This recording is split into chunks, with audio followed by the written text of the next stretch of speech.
ایک बूढ़ी अम्मा लाठी टेकती हुई मौलवी साहब के पास आई, दरवाजे पर खड़े होकर आवाज लगाई, मौलवी साहब कोई तावीज दो, कोई वजीफा दो, मुझे दो बातें भूल जाएं। जब जब वो दो बातें मैं याद करती हूँ ना, मेरा कलेजा फटने को आ जाता है, मेरा कलेजा फटने को आ जाता है। फिर कोशिश करती हूँ सोने की, मगर नींद नहीं आती। मौलवी साहब ने कहा, अम्मा जी आखिर वो कौन सी बातें हैं जो तुझे हर वक्त परेशान रखती हैं? बूढ़ी अम्मा ने आंसू पूछते हुए कहा, मौलवी साहिब वो किसी गैर की बातें नहीं हैं, मेरी अपनी औलाद की बातें हैं। अम्मा औलाद के लिए तो माँ का दिल बड़ा ही नरम होता है, तू अपनी औलाद को माफ क्यों नहीं कर देती? कहा, क्या बताऊं मौलवी साहिब, माफ भी कर दिया है मगर फिर भी दिलो दिमाग से वो दो बातें नहीं जा रही। कहा, अम्मा हमें भी बता दो कि वो बातें कौन सी हैं, आखिर वो बातें कौन सी हैं जो हर वक्त तुझे रुलाती रहती हैं, तुझे सोने नहीं देती। अम्मा जी ने कहा, मौलवी साहिब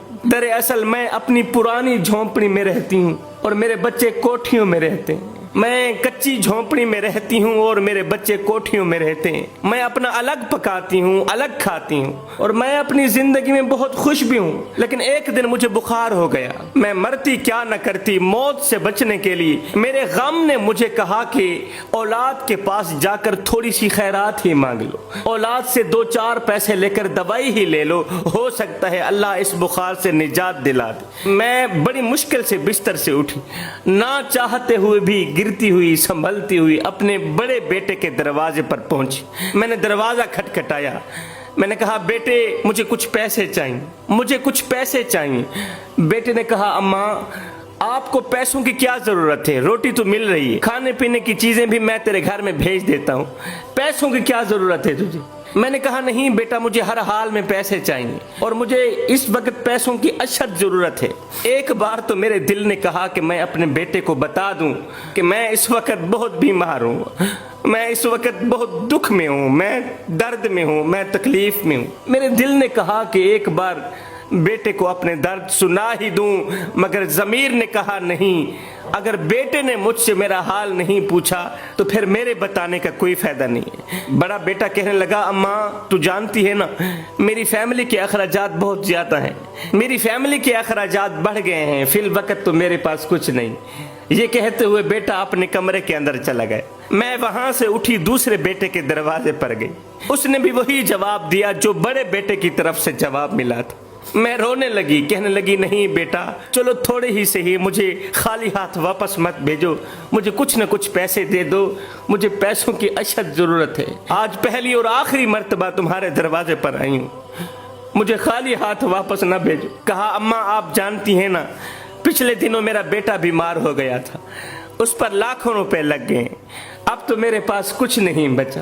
दूसरे बेटे ने भी मुझे खाली हाथ वापस भेज दिया। मौलवी साहिब मैं हजारों रुपए लेने तो नहीं गई थी अपनी औलाद से, मैं उनके घर में बैठने के लिए जगह लेने तो नहीं गई थी अपनी औलाद से, मैं तो पेनाडाल के लिए बस 2-4 पैसे ही लेने गई थी। लेकिन मेरे बेटों ने मेरे साथ इस तरह का सलूक किया जो गैर के साथ भी नहीं किया जाता। क्या मैं वही नहीं हूँ कि जवानी में मेरे शोहर का इंतकाल हो गया था, मैंने अपने इन दोनों बेटों को पाला, चाहते हुए भी शादी ना की कि मेरे बच्चों को क्या बनेगा। सारी जिंदगी मेहनत कर करके, मजदूरियां कर करके आज मेरी हड्डियां दर्द करती हैं, मेरी कमर जवाब दे चुकी है, मेरी आंखों की रोशनी मध्यम पड़ चुकी है, बीमारियों ने मुझे चारों तरफ से घेर लिया है। आज मैं सही तरह से चल नहीं सकती, मैं फिर नहीं सकती, उठ नहीं सकती, मैं बैठ नहीं सकती। लेकिन एक बेटे हैं जिन्होंने आज तक नहीं पूछा, अम्मा तेरा क्या हाल है, तू जिंदा भी है या मर गई है। हिजर तेरा जे पानी मंगे ते मैं खून ना दे केड़ा, जी कर दे तेनू कोल बिठा के दर्द पुराने छेड़ा। खुदारा मेरी कौम के नौजवानों, मैं तुम्हारे आगे हाथ जोड़ के अर्जी कर रहा हूँ, उस दिन से डरो जिस दिन तुम्हारे बूढ़े बाप की मैयत तुम्हारे कंधों पर होगी, उस दिन से डरो जिस दिन तुम्हारी बूढ़ी माँ की मैयत तुम्हारे कंधे पर होगी। याद रखना वो दिन तुम्हारी जिंदगी का सियाह दिन होगा, उस दिन के बाद तुम्हारे लिए रो रो कर दुआएं करने वाला दुनिया में कोई नहीं रहेगा। کیونکہ یہ کسی عام انسان کا جنازہ نہیں جا رہا، یہ اس دکھی باپ کا جنازہ جا رہا ہے، یہ اس دکھی ماں کا جنازہ جا رہا ہے جس نے تیری ایک مسکراہٹ کے لیے اپنی ہزاروں خوشیاں قربان کر دی تھی۔ مولوی صاحب، میں نے اپنے دونوں بیٹوں کو معاف تو کر دیا ہے، مگر اس دن کو کیسے معاف کروں؟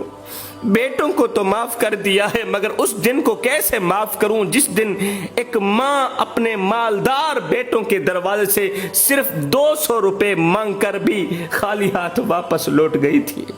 میں سوچتی ہوں کہ جو بیٹے اپنی زندہ ماں کے ہاتھ پر 200 روپے نہیں رکھ سکے، وہ اس کی لاش پر 5000 کا کفن کیسے رکھیں گے؟ مجھے ڈر ہے کہ کہیں میری زندگی کی طرح میری موت بھی میری اولاد پر بوجھ نہ بن جائے۔ اور یاد رکھنا، ماں کے مرنے کے بعد مہنگا کفن دینے سے بہتر ہے، ماں کے مر جانے کے بعد مہنگا کفن دینے سے بہتر ہے اس کے جیتے جی اس کے پھیلے ہوئے ہاتھوں کو خالی نہ لوٹا۔